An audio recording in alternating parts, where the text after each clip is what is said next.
আপনারা জানেন আমরা দীর্ঘ ১.৫ দশকের আওয়ামী জাহিলিয়াতের শাসনের পরে আজকে আমরা মুক্ত বাংলাদেশে যেই সংসদ ভবনকে আমরা ফ্যাসিবাদ মুক্ত করেছি, সেই সংসদ ভবনের সামনে আমরা গণতান্ত্রিক প্রক্রিয়ায় সেই সংসদ ভবনে যাওয়ার জন্য আজকে আমরা মানিক মিয়া এভিনিউতে এসে দাঁড়িয়েছি। প্রিয় দেশবাসী, আপনারা জানেন দীর্ঘ ১.৫ দশকের বেশি সময় ধরে আমাদের দেশে ছিল বিচারহীনতার সংস্কৃতি। লগি বৈঠা থেকে শুরু করে ২০০৯ সালে আমাদের দেশের যারা ডিফেন্স অফ ফার্স্ট লাইন বিডিআরদেরকে আপনারা দেখেছেন কিভাবে ভারতীয় আগ্রাসনের মধ্য দিয়ে হত্যা করা হয়েছে। প্রিয় দেশবাসী, আপনারা দেখেছেন এই স্পষ্ট বিডিআর হত্যাকাণ্ডকে বিডিআর বিদ্রোহ হিসেবে চালানো হয়েছে। আপনারা দেখেছেন শাপলা চত্বরে আমাদের দাড়ি টুপিওয়ালা ভাইদের উপরে রাতের অন্ধকারে কিভাবে জেনোসাইড চালানো হয়েছে। আমাদের দাড়ি টুপিওয়ালা ভাইদের সামনে থেকে কিভাবে মাইক কেড়ে নিয়ে যাওয়া হয়েছে।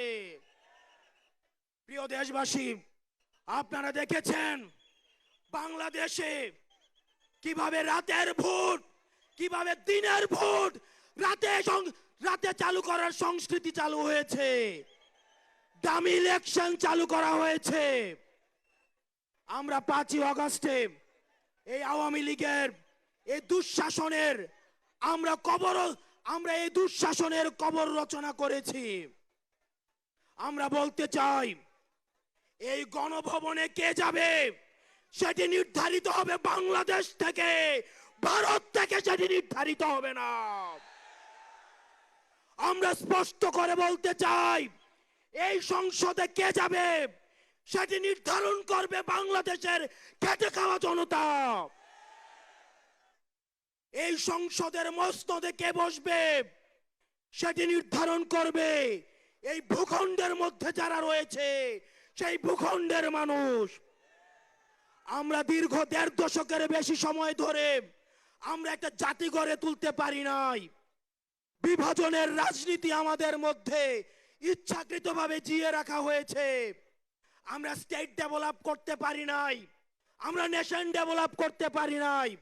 আমাদের প্রতিষ্ঠানগুলো ভেঙে গিয়েছে, আমরা সুশাসন নিশ্চিত করতে পারি নাই, আমরা ফাংশনাল ব্যুরোক্রেসি নিশ্চিত করতে পারি নাই, আমরা স্বাধীন পুলিশ নিশ্চিত করতে পারি নাই, স্বাধীন বিচার বিভাগ নিশ্চিত করতে পারি নাই।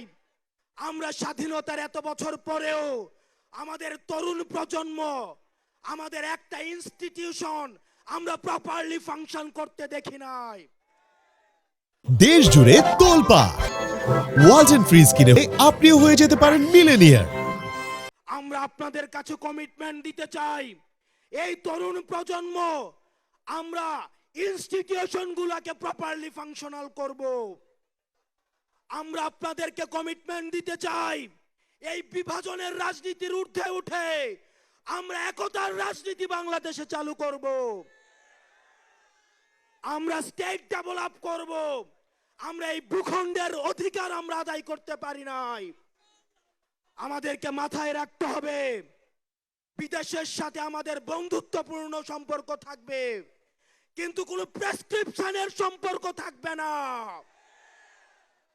আমরা স্পষ্ট ভাষায় বলতে চাই, আমাদের যখন একটা ছেলে রাস্তায় রক্ত দেওয়া শিখে গিয়েছে, আমাদেরকে কেউ রক্ত দেওয়া থেকে থামায় রাখতে পারবে না। সুতরাং আমরা স্পষ্ট ভাষায় বলতে চাই, আমাদের প্রবীণ রাজনীতিবিদ যারা রয়েছে তাদের অভিজ্ঞতা এবং তরুণদের তেজদীপ্ত এবং অকুত ভয় যে নেচার রয়েছে সেটার মিথস্ক্রিয়ায় আমরা পরবর্তী বাংলাদেশ বিনির্মাণ করব। আমরা যতদিন না পর্যন্ত আমরা নিশ্চিত করতে চাই এদেশ থেকে পরিবারতন্ত্র এদেশ থেকে কবরস্থ হয়েছে। এদেশে কামারের ছেলে প্রধানমন্ত্রী হবে, কুমারের ছেলে প্রধানমন্ত্রী হবে। এদেশে যোগ্যতার ভিত্তিতে এদেশে নেতৃত্ব উঠে আসবে। আমরা স্পষ্ট করতে চাই, আমরা একটা সুন্দর বাংলাদেশ গড়তে চাই, যে বাংলাদেশে আমাদের মধ্যে কোনো ধরনের ভেদাভেদ থাকবে না। আমাদের রাজনৈতিক পরমত সহিষ্ণুতা থাকবে, মত প্রকাশের স্বাধীনতা থাকবে, আমাদের দ্বিমত প্রকাশের স্বাধীনতা থাকবে। আমরা একটা সমৃদ্ধ বাংলাদেশ গঠন করার জন্য আমরা আপনাদের কাছে কমিটমেন্ট দিচ্ছি, আমরা প্রতিজ্ঞা করছি। এই প্রতিজ্ঞার সাথে কারা কারা একমত রয়েছেন? ও ইনকিলাব জিন্দাবাদ, ইনকিলাব জিন্দাবাদ, ইনকিলাব জিন্দাবাদ, ইনকিলাব জিন্দাবাদ। আপনাদের সাথে দেখা হবে আমাদের তরুণদের স্বপ্নের বাংলাদেশে। আসসালামু আলাইকুম ওয়া রাহমাতুল্লাহ।